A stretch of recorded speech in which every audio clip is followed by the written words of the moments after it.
Good afternoon, everyone. We're going to start.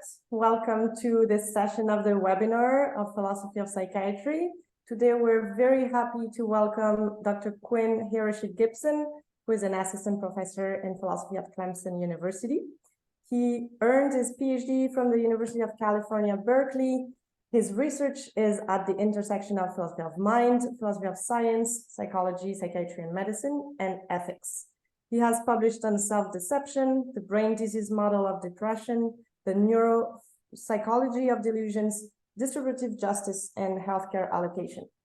He has several forthcoming publications on some of these topics: Delusions and Rationality, forthcoming in the Routledge Handbook of the Philosophy of Delusion, with Sullivan Bissett as editor, with Adam Bradley. Understanding the Manifest Image and Postmodernism in Philosophy of Psychiatry, and philosophy's role in theorizing psychopathology, both forthcoming in philosophy, psychiatry, and psychology. He's currently working on papers about addiction and moral responsibility, rationality and mental disorder, and the relation between affects and cognition. And today he's gonna talk about depression and normativity. Quinn, the floor is yours. Okay, wonderful. Yeah, thanks, Sarah. Thanks, Anne-Marie, for the invitation. Hello, everybody. Very nice to see you. Let me just go back to sharing my screen here. Okay, yeah, so this is great. So I'm going to talk about what I'm calling two kinds of depression, two kinds of normativity. So here's the basic plan. So I want to draw a distinction. I've argued for a version of this distinction elsewhere, but I want to try to get a more economical argument for it on the table here. A distinction between what I'm going to call endogenous versus exogenous depression. This may be a familiar distinction because actually it used to be recognized, at least in a certain form. But I want to reintroduce it in a fundamentally normative way. So in a way that's different from the way it used to be recognized. And then I want to kind of slam that together with this independent discussion that is going on and has been going on for a while on the metaphysics of disease, right? So in the philosophy of medicine and biology, with an eye to capturing the normativity of depression. What I hope will come out of the first section is that these two kinds of depression are fundamentally different in their relation to normative properties. So they're bad in different ways, basically. And I want to ask which, if any, of the standard theories of disease on offer in the literature can capture or cannot capture this feature. Okay, so first thing, just the distinction, preliminaries on the distinction. There is a historical precedent here, like pre-DSM-3, we see it in a certain form. So DSM-2 characterizes what it calls reactive depression in the following terms, right? This disorder is manifested by an excessive reaction of depression due to internal conflict or to an identifiable event such as the loss of a love object or cherished possession. And that's contrasted with another kind of depression, which, so in the DSM-2, the thing that most closely resembles what we later call in DSM-4 and DSM-5 major depressive disorder is classified as a kind of major affective disorder or affective psychosis, specifically manic depressive illness, depressed type, and it's characterized as follows. This disorder consists exclusively of depressive episodes. These episodes are characterized by severely depressed mood and by mental and motor retardation, progressing occasionally to stupor. Uneasiness, apprehension, perplexity, and agitation may also be present. So there's no ideological stipulation there. It's characterized exclusively in psychomotor and psychological terms. And so then, this is a familiar thing that happened in history. DSM-3 moved to a so-called atheoretical or non-ideological approach, which is basically geared toward the description of clinically presented syndromes. It's kind of unsurprising you get the loss of this fundamentally ideological difference. So in DSM-3, you find depressive disorder distinguished from bipolar disorder under the heading of affective disorders, generally with no carving off of any reactive or exogenous type. And by the time you get to DSM-5, the familiar diagnostic criteria for major depressive disorder are given, again, with no mention of anything like an endogenous, exogenous distinction. So first thing I'm going to argue is that we should reinstate the distinction between exogenous or reactive depression on the one hand and endogenous depression on the other, but I'm going to draw it in a different way, a fundamentally normative way. So the distinction is roughly something like this. Depression whose badness is constitutively world-involving, on the one hand, exogenous depression versus depression whose badness is primarily of a different kind. As we'll see in a second, this kind of list is sort of just a synecdoche, but it's experiential, hedonic, practical, or instrumental badness that's primary in the contrasting kind. So here's an alternative way of putting it, which I think is roughly equivalent. The badness of being in bad states which are world-involving, need not involve anything being, scare quotes, wrong with one's responsive or representational faculties. Whereas if one is in similarly bad states which are not responsive to or intelligibly representative of the world, there's an additional layer of dysfunction. So the badness of endogenous, that is dysfunctional, non-world involving depression, is thus different than exogenous, that is responsive, world involving depression. So this isn't quite equivalent to the distinction between depression that has an external cause and depression that has an internal cause. Rather, it's a distinction between depression whose nature and attendant badness is intrinsically specifiable on the one hand, and depression which is essentially relational on the other. So, because I want to draw the distinction in this way, it bears an interesting relation to some of the science of depression that's going on, and that's a very complex thing that could bear its own discussion. But basically, there are competing scientific theories of depression that, they're not always philosophically articulate. So it's not clear which aspect of the phenomenon is being theorized, right? Is any given theory presenting a cause or candidate cause of depression? Is it supposed to be in competition with other theories that are doing the same thing? Is it giving a constitutive analysis? Sometimes this is unclear. And so we have all these theories on the table. The way I want to draw the distinction allows us to sort of bypass most of what's going on here. So, for example, we have these older kind of monoamine theories of depression. Largely, they've fallen out of favor, but they've been replaced by newer versions. You might think they're updated versions of these very same old views. We have genetic models of depression, stress models, inflammation, cytokine-based models. There's the so-called circadian hypothesis, others too. And so I want to say the natural construal of this is that the genetic, stress, autoimmune, and circadian theories take their explanandum to be the clinical syndrome of depression, and the monoamine theories and theories of that ilk take their explanandum to be the causal basis of depression. So I'll explain this distinction. The term causal basis I just borrowed from Stiganga to refer to the causes of the syndrome associated with a given medical condition. So, for example, the causal basis of tuberculosis, is infection by Mycobacterium tuberculosis. The causal basis of type 1 diabetes is dysfunctional beta cells. But that's not the same as the cause of these things, right? The cause of a case of tuberculosis might be unsanitary conditions or contact with an infected individual. The cause of type 1 diabetes might be autoimmune or genetic or multifactorial, or in fact, I think we have no idea really what it is. And so there are different, often compatible theories of the syndrome, of depression, but it's generally assumed that they converge through a final common pathway. So it's assumed that the causal basis is assumed to be neurophysiological. So this is Thomas Insel. He's the former head of the NIMH in the US. So he says depression is fundamentally a brain disorder. And he rejects these simple monoamine deficit models in favor of a theory that involves, quote, dysfunction in a heretofore unexplored region of the midline infragenual prefrontal cortex that's important for the regulation of mood. So I don't know, maybe that theory, the theory that Insel likes, is correct. That's a theory of the causal basis of depression, as opposed to a theory of the cause of depression. And it may be compatible with one or more seemingly competing theories of the cause of depression, genetic, circadian, autoimmune, and so on. So there's two questions that are relevant for us, right? One, is there a final common pathway? And two, does it matter? So I've argued against one elsewhere. We can discuss it, feel free to yell at me. But I think the crucial observation for the moment is that it doesn't matter that much for present purposes.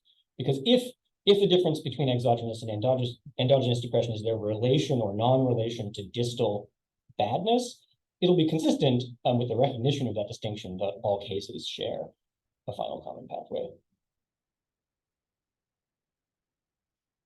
So in short, so what is this distinction? Let's start to draw it out. In sum, and kind of in short, the distinction between endogenous and exogenous depression is required, I think, by the recognition that depressive symptomatology is least in part, contentful, and it's thus a candidate for rational, or as I will say, quasi-rational evaluation. So there are cases of depression where somebody's symptoms fail that evaluation entirely, right? They're not intelligibly linked to their causes. And then there are cases where there is such an intelligible link. So the former, I want to say, are cases of endogenous depression, and the latter of exogenous depression. So the states which are centrally characteristic of depression are mental, not all of them, but at least some mental states are unlike merely physical states by being about the world, as philosophers say they have content. So contentful states can be evaluated as representing reality correctly or failing to do so. And this dimension of evaluation is independent of whether such states are desirable or undesirable to be in. So it's a point that Nomi Arpali makes, paper almost 20 years ago. And so in the case of depression, specifically, the core is something like this. This is from the DSM-5, the presence of sad, empty, or irritable mood, accompanied by somatic and cognitive changes. And moods do seem to be the sorts of things that can be evaluated for warrant or for appropriateness. So here I'm going to borrow quite a bit from some contemporary philosophical theories about emotions. What I'm going to say is mostly consistent with the perceptualist view of emotion, but it's consistent with other views too. So moods, right, are unlike emotions in that they're not as clearly anyway, directed onto particular objects. So with emotions, therefore, it's somewhat easier to evaluate whether the emotion is a fitting response because the bit of the world onto which it's directed is relatively concrete. So, for instance, fear might be occasioned by the swaying rope bridge that I'm standing on. Insofar as my fear represents the bridge is dangerous, it can be said to be appropriate or inappropriate as a response to the bridge, to the degree that the bridge is dangerous. So fear, right, is an emotion, not a mood, because it's fear of something in particular and involves a state that represents that particular thing as being a particular way. But one can be in a generally fearful mood, say there's a mood analog of the emotion fear, without the general sense of what you might call fear being directed at anything real or imagined in particular. So call it paranoia, the corresponding mood. It often has this kind of structure. So things in general are represented as dangerous or threatening, and while this is often sort of concretized onto particular objects, the background general sense is what's primary. So this distinction between moods and emotions, I borrow from Gabriella Taylor, her 2006 book. So let's look at depressed mood in particular. It's hard to say exactly what the content of it is, but it's something like it represents the world as being, some way, even if it doesn't in the first instance represent particular objects as being that way. You could say depressed mood represents the totality of the world as bleak or hopeless, or humanity as a lost cause, or life as meaningless, or something like that. And phenomenological accounts often sort of evince the centrality and pervasiveness of this mood in depression. So you get this in, for example, Ratcliffe's 2015 book. He thinks depression is centrally understood as what he calls the loss of pre-reflective possibility, something like a diminishment of the actionability of affordances, and sort of a failure to be drawn into or enticed by the future. And so, depressed moods might not be in fact justified, right? So paranoia is justified if and only if the world is threatening in the way it's represented as being. It could be that way. Could the world be as the depressed persons take it to be? Well, yes, but it need not be. So, but I want to say, full justification needn't be the relation between depression and badness for the badness to be an eliminable part of its analysis. So here I want to make a distinction between rational causation and what I'm going to call a quasi-rational causation, using an observation from Jaspers. So I think rational causation and quasi-rational causation are both just sort of instances of a more general phenomena. Taking rational causation as paradigmatic, because we're familiar with it, let's just ask, what is it that's special about it, or seemingly special about it? I want to say, when we know of someone that they're in a state with a rational cause, we're in a position to notice two things going together in a special way. These are two things that Jaspers distinguishes in the following famous passage. He says, in understanding, we sink ourselves genetically into the psychic situation and understand genetically by empathy how one psychic event emerges from another. That's on the one hand. On the other hand, in explanation, we find by repeated experience that a number of phenomena are regularly linked together, and on this basis, we explain causally. So I understand him to be making something like the following distinction. Understanding is what you have when you have projective, imaginative knowledge of what it's like from the inside, so to speak. Whereas explanation is objective causal knowledge that subsumes events under law-like generalizations. So to know that somebody is in a state with a rational cause is to have understanding and explanation at the same time. It's to know that somebody is performing mental conduct in accordance with rational rules. That means it's empathically accessible. You can track it with projective imagination, but it's also an instance of a law-like generalization. So crucially, I want to say there are cases of non-rational causation that have both of these features. They also give us both understanding and explanation. So in other words, sometimes mental conduct is empathically intelligible and an instance of a law-like generalization, even though the states in question are not justified, maybe not even pro tanto justified. So here's an example. The fact that there's no food in one's environment, and there hasn't been for some time, is what I will call a quasi-rational cause of one's current hunger. It's not a normative reason for being hungry. Like maybe there's no such thing as a normative reason for being hungry. But the fact that there's no food in the environment and there hasn't been for a while makes it eminently intelligible why one's feeling hunger. You can understand it from the inside. And it's an instance of a causal law that someone in an environment like that for a long enough period of time is in fact hungry. Here's another example. Call it psychedelic. So Renee has been a smoker of cigarettes for over 20 years. She's tried to quit many times, but she's never been able to kick the habit for more than a few weeks at once. Frustrated, she firmly believes that no matter what she does, she cannot quit smoking. However, she reads in the newspaper that a clinical trial has opened up for a new treatment for nicotine addiction, psychedelic therapy. Well, under the influence of a large dose of psilocybin, she has a mystical and somewhat ecstatic experience in which she undergoes the death of her old smoking self and birth of a new non-smoking self. She has an epiphany. I don't need to smoke anymore. I can just quit. Afterwards, she firmly believes quitting forever, something she formerly thought impossible, is possible for her. So she has a belief change. In this case, it's a modal belief, a belief about what's possible for her. And here, unlike the last example, the state in question is subject to justification, but it doesn't seem like it's not obvious anyway. I suppose it's controversial, but it's not obvious anyway that the experience she undergoes provides the relevant kind of justification. So it doesn't provide evidence. However, again, the connection between the two is sort of eminently intelligible. You can track it with projective imagination, and assuming this kind of thing works robustly, which opponents claim it does, it's an instance of a law-like generalization that it does. So back to depression, right? It's not merely intuitive that depression has intelligible causes. Here are some, right? We know that adverse childhood experiences, living in a society with a large degree of socioeconomic inequality, experiences of loneliness, chronic illness, and others are all strong predictors of depression risk. But so here I'm assuming that the relevant science was well done. Yeah, there's an objective causal regularity that obtains between these factors in depression. So it's not merely empathically traceable. It's an instance of something like a law-like generalization that this is so. So let's just work through a couple of examples of quasi-rational causes of depression. Take adverse childhood experiences, right? So adverse childhood experiences are experiences of abuse, physical, emotional, sometimes sexual abuse, or neglect in childhood. And they're strongly related to depressive disorders. Again, I assume the science here is well done. And we seem to actually know what the mechanism is. The causal intermediary is low self-esteem or diminished sense of self-worth. Now you might say, look, so suffering an adverse childhood experience is not a normative reason for having low self-esteem, nor is, many think on moral grounds, nothing is a normative reason for having low self-esteem, nor is having low self-esteem a normative reason for being depressed. But again, so it's perfectly intelligible how each step goes. So if what I've been saying is roughly correct, that would make adverse childhood experiences a quasi-rational cause of various mental states related to low self-esteem, including some of the symptoms of depression. So they're empathically intelligible causes of low self-esteem, and it seems to be a law-like generalization that this is the case.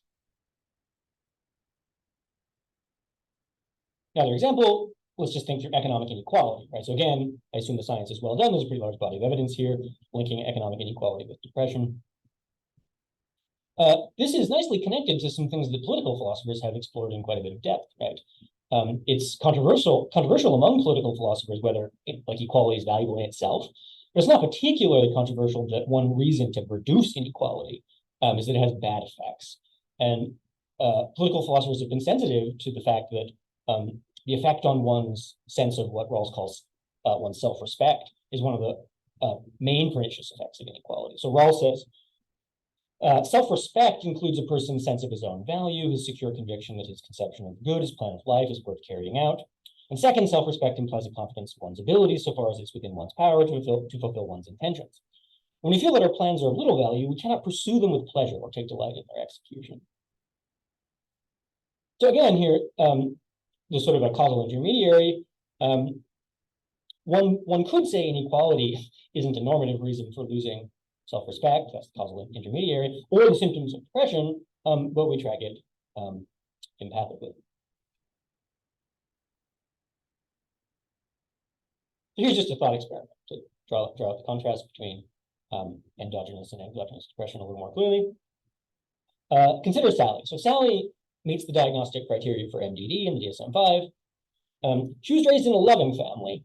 She's never suffered economic precarity, has a vibrant and supportive network of family and friends, has fulfilling work, and her society is relatively egalitarian. She has leisure time enough to pursue rewarding and creative pursuits unrelated to her profession, and those who know her respect her and hold her in high esteem. Okay, so Franny is Sally's monozygotic twin and also meets the criteria for MDD. However, Franny's had a difficult childhood involving some degree of abuse and neglect. She's never felt economically secure in her society, which is highly inegalitarian and in which the working class cannot afford a decent standard of living. Because she must work long hours to pay her bills, she is socially isolated. So I want to say, Sally has endogenous depression. Franny has exogenous depression. The crucial difference, in terms that I've been elaborating, is that Franny's case has quasi-rational causes. She's responding to and representing the world in a way that's intelligible, and she's doing so in a way that sort of instances several maybe causal generalizations. Where Sally seems to be dysfunctional, at least in some ways. There's nothing in the world which intelligibly occasions her symptoms. So her responsive and representative faculties, whatever they are, we can ask the philosophers of mind how we individuate these things exactly. They're not working, as in some sense they should be. So the distinction here is fundamentally normative. That Franny is in a causal relation to badness out in the world. The nature of her state can't be characterized without reference to that relation. So her state, for that reason, resists purely intrinsic characterization. Whereas Sally's case, on the other hand, instances a kind of badness absent in Franny's, namely dysfunction. So it's this stuff about dysfunction that I want to use to bridge that discussion with the kind of more traditional discussion in philosophy of medicine and philosophy of biology about the nature of disease. Because in this debate, the role of function, whether it's necessary for disease or not, and whether it's irreducibly normative or not, has been central to this debate.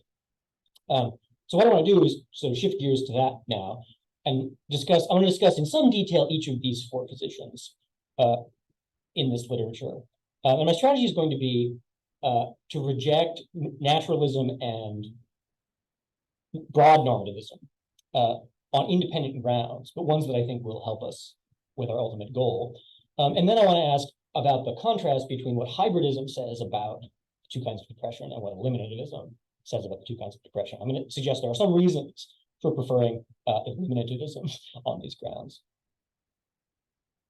Okay, so just an overview, right? So very, very roughly, very broadly, naturalism is the view that disease is a wholly non-normative concept. So a most influential proponent of this view is Christopher Boris. He thinks disease is biostatistical abnormality. Normativism, one way of thinking about it is just the denial of naturalism. Yeah, but we have to be a little bit more precise about it for it to be something more than that, something more substantive than that. Basically, the idea is disease is irreducibly normative, but then we need some way of identifying, the particular normativity that's at play in disease in particular.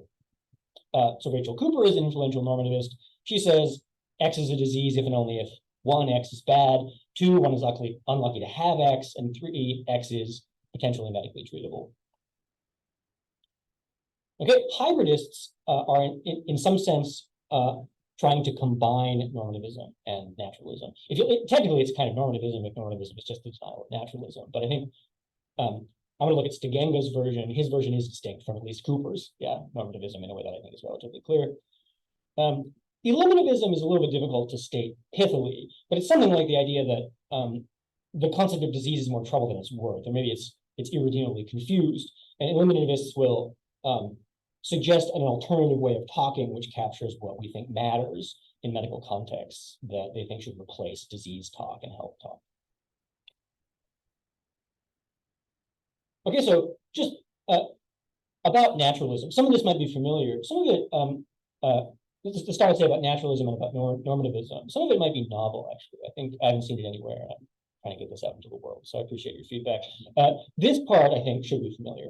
So Boris says disease is a naturalistic, not a normative concept. So to be healthy, according to Boris, health is his primary target of analysis, is to be biostatistically normal relative to the master functions of survival and reproduction. The kind of disease is supposed to fall out of this. To have a disease is to be biostatistically abnormal in respect of one or more functions subserving those master functions. And the appeal to function is critical here because it keeps the view from being the somewhat silly view that anything abnormal is a disease. And Boris is way ahead of me there, right? He's explicit that his view doesn't have this problem. He says statistical normality fails as a necessary or sufficient condition of health. It cannot be necessary because unusual conditions like type O blood or red hair may be perfectly healthy. It cannot be sufficient because unhealthy conditions may be typical. So he needs this appeal to function, but the appeal to function is what generates a well-known problem, sometimes people call it reference class problem.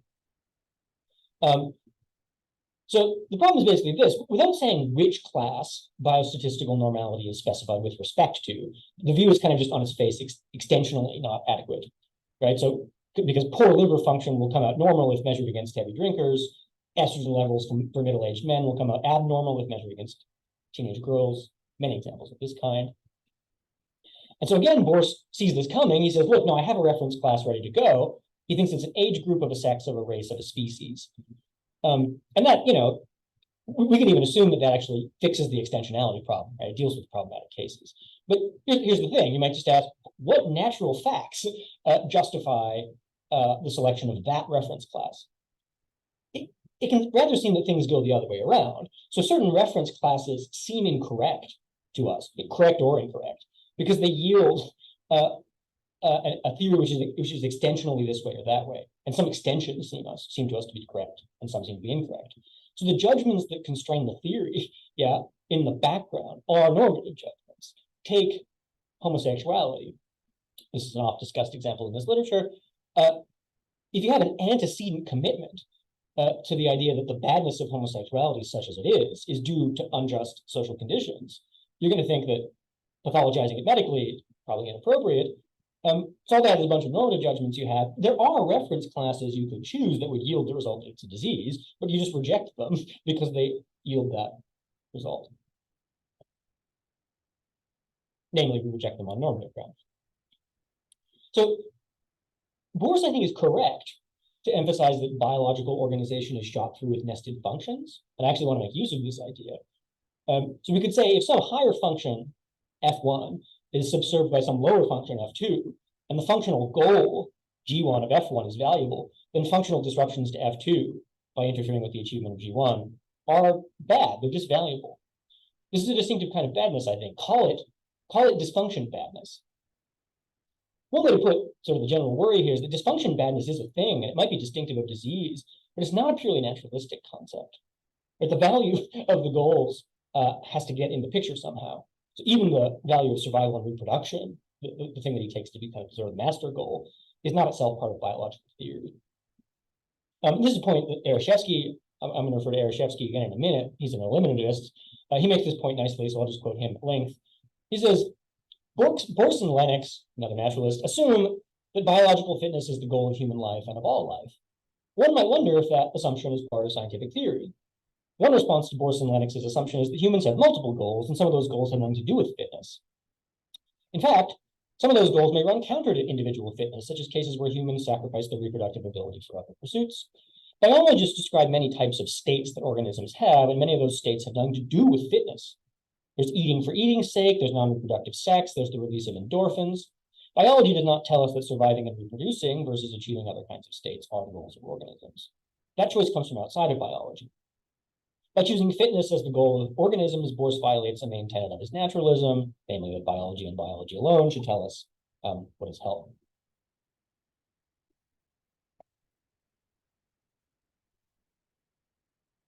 Okay, so there is a lesson I want to take from this that I'll come back to in a minute, but I take that to be a serious problem for at least Boyce's naturalism. So let's look at normativism. So normativism in general is the view that naturalism is false, right? That disease is a normative concept. And it kind of faces, because you stated initially at that level of generality, it faces a general difficulty, namely distinguishing disease states from non-disease states, which are bad, such as poverty, ugliness, or having stigmatized preferences.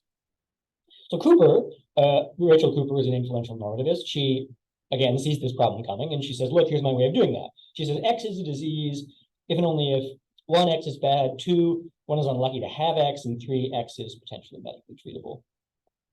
So this is interesting. I want to just say a few things about why I think conditions 2 and 3 are problematic, and they interact in an interesting way too, but it's also, I think, a little bit problematic. So obviously, the first question we want to ask about the second condition, right, that 1 must be unlucky to have X, is, well, what is luck? What is bad luck? And the thing is, Cooper doesn't really say. And one construal that's not available to her is that luck pertains to the uncommon. So bad luck applies to the uncommon bad, and good luck applies to the uncommon good. But that doesn't work on extensional grounds, right? Actually, because of the thing that Boyce said a second ago, very many diseases are common and bad, right? Such as tooth decay or the common cold. So here's an attempt to help Cooper. I think in the end, it doesn't work, but this is kind of interesting, right? So another way to help Cooper here would be to sort of draw an interpretation of luck and bad luck from some remarks that Aristotle makes in the Physics. So Aristotle thought that he's talking primarily about good lucky events were ones that one could have had independent reason to aim at, but which occur in sort of a context where you're not actually aiming at them. So he says, this is a very Aristotelian sentence, right? Luck is an incidental cause in the class of those actions that are for the sake of something which involve choice. He further says, luck is called good when something good results and bad when something bad results. So here's his example. If I'm a creditor who meets his debtor in the agora, even though I did not go there looking for him, it's good luck for me, maybe bad luck for him. So there are 2 different ways of inverting this formula, I think, to come up with an understanding of bad luck. And I'm going to argue neither will suit Cooper's purposes. So the first way of doing this would be to say something like this. If it's bad luck if something happens to someone which they're positively trying to avoid. So maybe the debtor believed I was not in the agora today, and only on that assumption decided to go. So then it would be bad luck for the debtor that I happened to be there and ran into me. Now, the second construal says that it's bad luck if something bad happens to someone which they're not actively in the course of trying to prevent from coming about, though they may have tried to ensure that it not come about had they been aware of the reasons for doing so. So maybe the debtor had no opinion of where I would be today, though he would not have gone to the agora if he believed I would be there. So on this construal, then it would be bad luck for the debtor that he ran into me, even though he was not actively trying to avoid me. So basically, I think these 2 different ways of understanding bad luck sort of pick up on different intuitive threads in our conception of bad luck. Right? The first kind of elaborates the idea that, bad luck can frustrate your best laid plans. Yeah? Like it can foil your even your best intentions. And the second kind of captures the idea that bad luck is sort of a bolt from the blue, that can be bad for you in a way that you didn't even really appreciate, because it undermines something you might have done if you had been aware of the reasons, even though you weren't actually in the course of trying to do that thing. So the thing is, neither of these work for Cooper, right? So let's just think it through. So on the first construal, something's only bad luck if I'm trying to avoid it. But that's far too strict, because we don't believe that people who fail to intend to avoid disease outcomes thereby fail to have genuine diseases. And the second construal is maybe a little better, sort of at first blush, because it is looser. It will allow that somebody who has a disease as a result of, say, an intentional unhealthy lifestyle is unlucky to be so, but only if they would have intended to avoid disease by changing their lifestyle if they had known of the causal relationship between the 2. But that's kind of, that's very strange, right? There is no such counterfactual intentional condition on disease attribution. Whether somebody has a disease or not is kind of just totally orthogonal, right, to what they would have done, what they would have intended otherwise had they been under different epistemic conditions. So the third condition, that disease must be potentially medically treatable, is also problematic, I think. So Cooper adopts a sociological understanding of what makes something a medical intervention, which I think makes it worse. So she proposes, quote, to take medicine to be the science practiced by doctors and other medical personnel, and to adopt a sociological approach to deciding who counts as doctors and other medical personnel. Very roughly, she says doctors are those people who trained at medical school and are experts in human physiology and biology and other sciences. So you might think, who counts as a doctor and what doctors happen to consider medical treatment and what gets taught at medical school are all, as Stegenga puts it, somewhat thin sociological contingencies. Now, Cooper has a partial response here. She thinks like technical feasibility is not the only dimension that's relevant for determining whether something is potentially medically treatable. So she thinks a change in social values might make something which is technically possible socially infeasible. So she's trying to use like a social bulwark against the counterintuitive expansion of technical potentiality. But it doesn't actually work very well. It's not enough yet to prevent counterintuitive things from counting as potentially medically treatable, just in virtue of sociological shifts, because if whatever people who receive a particular sort of sociologically characterized training are trained to do counts as medical, and that's subject to change under the influence of social values, then everything that's potentially technically feasible is potentially medical.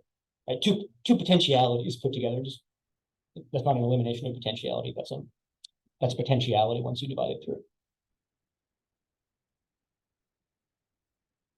So I want to say, even if you shed the sociological characterization of medical treatability, the potential treatability requirement sort of interacts poorly, I think, with the bad luck requirement. It has the weird result that the more things that are actually and therefore treatable, the fewer things will count as bad luck, because either there will be fewer things which are bad independent of increasingly effective attempts to avoid them. That's the first construal of the Aristotle-inspired theory of bad luck, or there will be fewer things which are bad independent of possible intentions to do so. The second construal.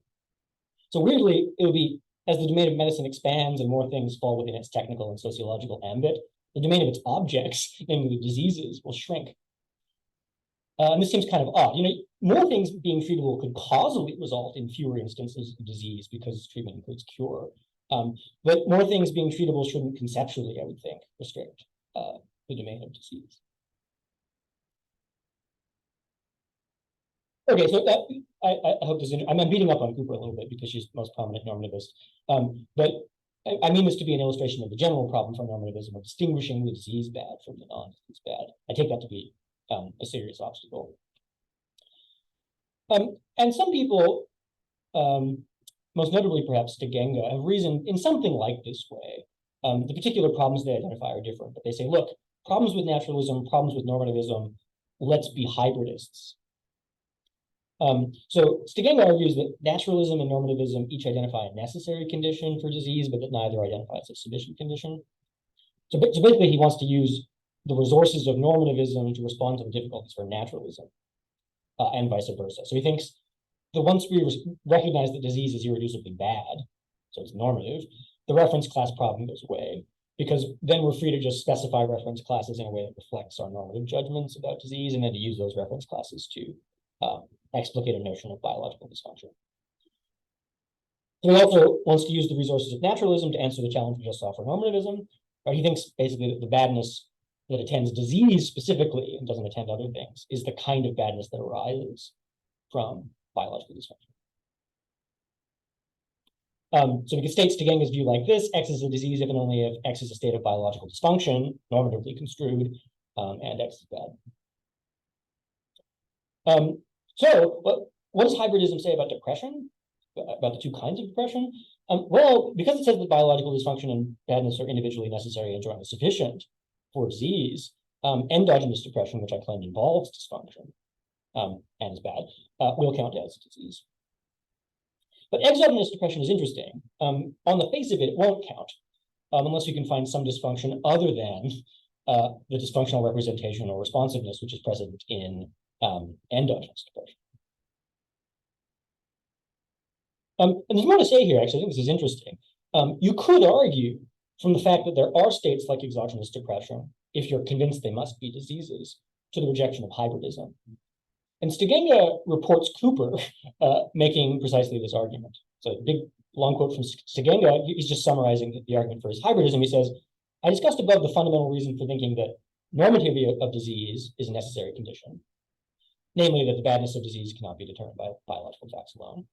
I take this to be conclusive. I also noted that eminent examples of diseases, such as diabetes, cancer, and all infectious diseases, satisfy the further requirement on biological dysfunction. This, though, he says, is merely suggestive and is not a conclusive argument that it's a necessary condition for disease. Indeed, Cooper argues against it by citing mental disease where there might be nothing wrong with the patient's brain. So he's talking about Cooper. She's off the page here, but speaking up on her behalf, she has in mind states like certain anxiety disorders, which count as diseases on her account, right?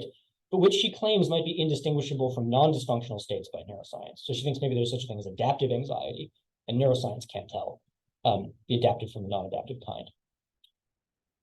So against that backdrop, Stegenga continues his response to Cooper as follows. He says, indistinguishability of psychiatric states by neuroscience should not be taken as evidence that those states do not have distinguishable causal mechanical bases, because present-day neuroscience may lack the technical sophistication to distinguish such bases. If, on the other hand, Cooper's indistinguishability claim is taken to be not merely epistemic, but ontological, then to the extent that one's committed to physicalism, one will find the claim mysterious.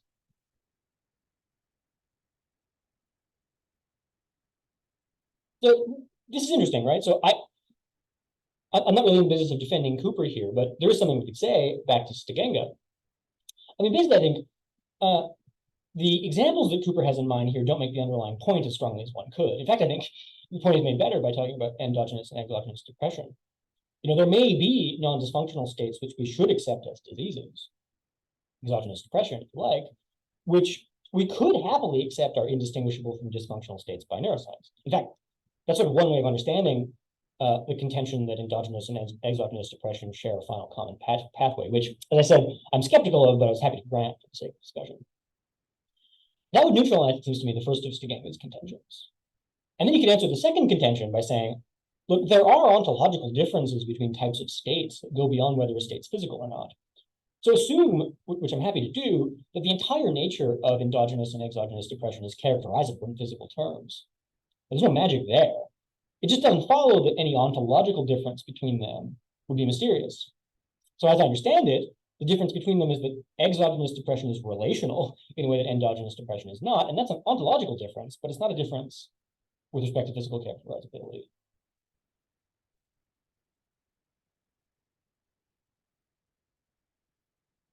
So I think this is a bit of an odd dialectical position to be in, right?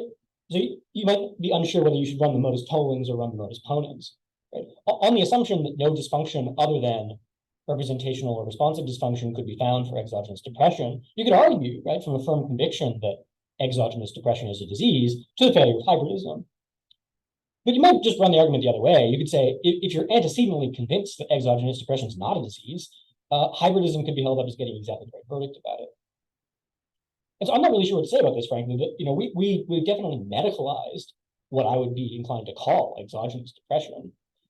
But it's precisely this medicalization that a lot of people are opposed to, right? Most famously, Horowitz and Wakefield. I've written about this a little bit. And it's not like exogenous depression is paradigmatic of disease states. So you might simply lack a strong enough conviction one way or the other about the disease status of exogenous depression to use it sort of as a fulcrum to decide the question about hybridism. So this, if you feel the pull of that kind of uncertainty, I hope to convince you that maybe there's something to be found in eliminativism here. So eliminativists like to point to things like this lack of conviction here. They think it's evidence of a kind of deeper nebulousness about the concept of disease generally. So eliminatives they kind of just interpret such lack of conviction as giving voice to the general sense that the concept of disease does not really bear rigorous explication. So eliminativists like Heslow and Ereshefsky, who I quoted earlier, basically they think the concept of disease is more trouble than it's worth in some way. So that it clouds things more than it clarifies, and that leading attempts to theorize it have failed. And more importantly, that we can live without it. So here, according to Ereshefsky, quote, "Instead of using the terms health and disease when discussing controversial medical cases, we should explicitly talk about the considerations that are central in medical discussions, namely state descriptions and normative claims. This distinction more clearly captures what matters." Okay, so what are these things? Pretty straightforward. State descriptions for Ereshefsky are as near as possible non-normative descriptions of the sort of mental, functional, and physiological states that are relevant in medical contexts. And there are limits here, right? Because functional state descriptions bring with them normative assumptions, as I was arguing a second ago. But we only stand to gain clarity if we state the value of the functional goal and thus the corresponding badness of its frustration. So since it has to be in there anyway to anchor the normativity of function, eliminativism simply cautions us to be explicit about it. But further, we can just say how and to what extent we value or disvalue anything else about the relevant states, which may or may not be related to the thing I was calling dysfunction badness a moment ago. So basically, eliminativism can look attractive here because it freely pairs state descriptions and value judgments. So it can describe dysfunction badness, right, which characterized endogenous depression, and it can describe whatever kind of badness, phenomenological, instrumental, and so on, is present in exogenous depression. And the thing we were noticing a second ago is that hybridism can't do that, or can't very freely do that, because on that view, the badness of disease must be caused by dysfunction. And this is only true when the badness of disease is dysfunction badness. And the kind of puzzlement we were in a second ago indicates that it's not obvious, whether that's the only relevant kind of badness. So eliminativism lets us say most of what I think we want to say. Lets us say the following about exogenous depression. We can give the following state description. There's a non-functional causal relation to external badness, which constitutively involves states of, among other things, depressed mood. And we make, fairly straightforward value judgments about this. These states are bad on, as I said, this is kind of a synecdoche, phenomenological, instrumental, practical, etc. grounds, and on relational grounds in the case of exogenous depression. And we can give the following kind of pairing of state descriptions and value judgments for endogenous depression. The relevant state description is those dysfunctional, responsive, and representational states. Dysfunction here imports the idea of dysfunction badness, so it imports the idea that a certain goal, which is valuable on independent substantive grounds, is being frustrated. We can state that explicitly in the value judgment, right? These states have dysfunction badness, which is parasitic on the independent value of the relevant functional goals.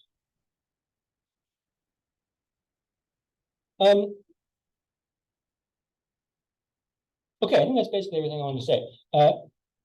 Sorry for talking so fast. Thanks for your attention. Happy to take questions. Thank you very much. Thank you, Quinn. We are going to have time for questions.